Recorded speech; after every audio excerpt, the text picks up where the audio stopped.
तीन अध्यादेशों को लेकर के हरियाणा ही नहीं पूरे देश भर के किसान सड़कों पे हैं और इन तीन अध्यादेशों को लेकर के जहां किसान सड़कों पे है वहीं अब हरियाणा की सरकार को लेकर के भी कई तरह की चर्चाएं चल रही हैं। सोशल मीडिया पर पिछले कई दिनों से एक सूचना वायरल हो रही है जिसमें कहा जा रहा है कि हरियाणा सरकार कभी भी गिर सकती है। दुष्यंत चौटाला जो हरियाणा सरकार में गठबंधन में जो डिप्टी सीएम हैं वो समर्थन वापस ले सकते हैं, क्योंकि आपने देखा कि हाल ही में 22 साल पुराना गठबंधन टूटा भारतीय जनता पार्टी और शिरोमणि अकाली दल का। शिरोमणि अकाली दल ने भारतीय जनता पार्टी से पंजाब में गठबंधन तोड़ लिया, यानी एनडीए की सहयोगी थी शिरोमणि अकाली दल जो एनडीए से बाहर हो गई। और सबसे बड़ा कारण उसका था तीन अध्यादेश। उससे पहले जहां हरसिमरत कौर बादल ने इस्तीफा दिया उसके बाद कुछ ही दिनों बाद है एनडीए से भी नाता शिरोमणि अकाली दल ने तोड़ लिया। उसके बाद एक चर्चा सोशल मीडिया पे वायरल हुई कि जननायक जनता पार्टी के प्रमुख अजय सिंह चौटाला ने भी प्रकाश सिंह बादल से मुलाकात की है, उनसे फ़ोन पे बात की है।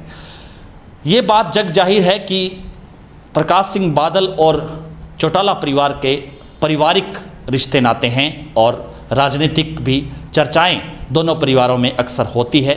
तो कहीं ना कहीं हरियाणा में एक चर्चा ये भी है जहां दुष्यंत चौटाला पर विभिन्न राजनीतिक पार्टियों के लोग दबाव बना रहे हैं, वहीं किसानों का भी दुष्यंत चौटाला पर बड़ा दबाव है।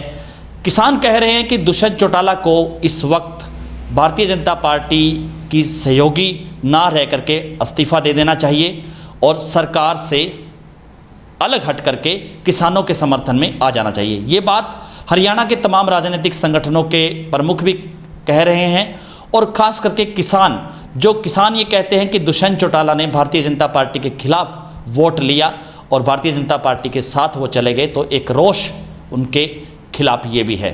लगातार प्रदर्शन और नारेबाजी हो रही हैं और दुष्यंत चौटाला के घर का घेराव भी किया जा रहा है। कहीं ना कहीं तीन अध्यादेशों को लेकर के हरियाणा में जिस तरह से किसानों का प्रदर्शन बढ़ रहा है उसमें एक पिक्चर बिल्कुल क्लियर है कि दुष्यंत चौटाला को कहीं ना कहीं इस पूरे मामले को लेकर के दोषी ठहराया जा रहा है। ऐसा बताया जा रहा है कि दुष्यंत चौटाला जो किसानों, क्योंकि जननायक चौधरी देवीलाल के नाम पे और उनके पारिवारिक सदस्य होने के नाते उन्होंने पूरे हरियाणा में किसान नेता के रूप में अपनी छवि जो पेश की और उसके बाद उनको जो सीटें मिली, लेकिन भारतीय जनता पार्टी के साथ वो चले गए।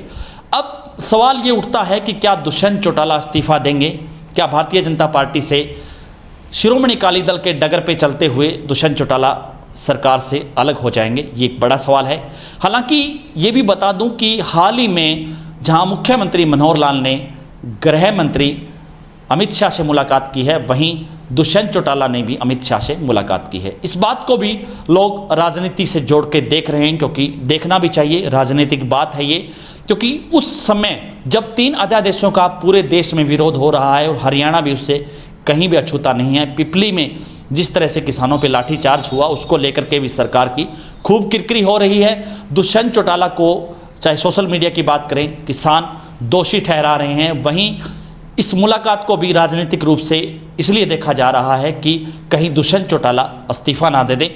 वहीं हम आपको बता दें कि सूत्रों के हवाले से ये जानकारी भी आ रही है कि दुष्यंत चौटाला इस्तीफा नहीं दे रहे हैं और भारतीय जनता पार्टी के भी कुछ विधायक हैं जो सरकार से नाराज चल रहे हैं, वो सरकार पे दबाव बना रहे हैं। और उसी दबाव के चलते मुख्यमंत्री मनोहर लाल ने अमित शाह से मुलाकात की है। उन भारतीय जनता पार्टी के एमएलए को सेट किया जाना है सरकार में, कुछ को मंत्री भी बनाया जा सकता है और कुछ को हरियाणा सरकार में चेयरमैन भी बनाया जा सकता है। वहीं दुष्यंत चौटाला की बात करें तो दुष्यंत चौटाला भी सरकार पे दबाव बना सकते हैं, दबाव बना रहे हैं। ऐसी भी चर्चाएं हैं कि दुष्यंत चौटाला का एक पोर्टफोलियो जो खाली पड़ा है उसको लेकर के भी वो अमित शाह से मुलाकात कर रहे हैं। ये भी एक जो है कारण हो सकता है।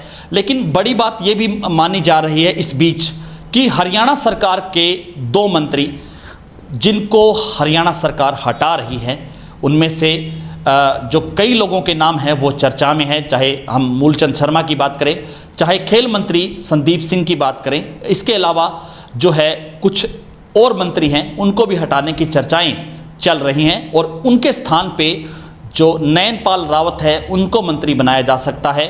इसके अलावा बड़ौदा चूंकि चुनाव है हरियाणा का, तो बड़ौदा सीट जीतने के लिए भारतीय जनता पार्टी किसी भी तरह से इस पूरे मामले को हल्के में नहीं ले रही। हालांकि 3 अध्यादेशों के खिलाफ जिस तरह से किसानों ने भारतीय जनता पार्टी का विरोध पिपली में किया, या जिस तरह से लगातार 3 अध्यादेशों के खिलाफ किसान सड़कों पे हैं, तो कहीं ना कहीं उसको लेकर के भारतीय जनता पार्टी को बड़ौदा में इसका नुकसान ना हो, इसलिए भारतीय जनता पार्टी एक जो है हुक्म का इक्का इसको मैं कहूँगा कि उनका उम्मीदवार होगा, उम्मीदवार को चुनावी मैदान में उतारने से पहले मंत्री की कुर्सी भी दी जा सकती है। ये एक बड़ा सवाल है। और हमें आपको ये भी बता दें कि अगर दुष्यंत चौटाला इस्तीफा देते हैं तो माहौल फिर किस तरह का होगा, क्योंकि चूँकि चर्चा ये भी चल रही है कि हाल ही में सिरसा के विधायक गोपाल कांडा ने मुख्यमंत्री मनोहर लाल से मुलाकात की है, और चर्चा इसके पीछे ये भी है कि कहीं ना कहीं भारतीय जनता पार्टी की सरकार सोच रही है कि अगर दुष्यंत चौटाला प्रकाश सिंह बादल की डगर पे चलते हैं या किसानों के दबाव में आकर के वो इस्तीफा देते हैं तो सरकार सेफ रहनी चाहिए, क्योंकि 40 विधायक सरकार के पास हैं और उनको 6 विधायक चाहिए। ऐसे में वो निर्दलियों से भी जो है कड़ी जोड़ रही है, निर्दलियों को संपर्क में ले रही है। ये भी एक बड़ा कारण इसका हो सकता है।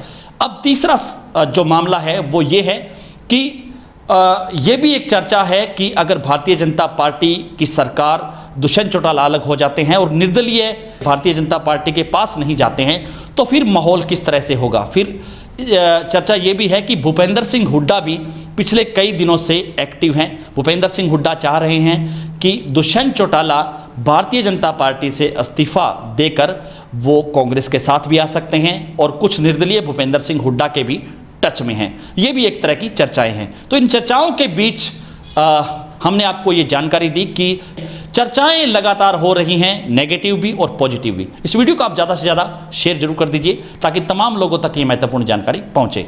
धन्यवाद।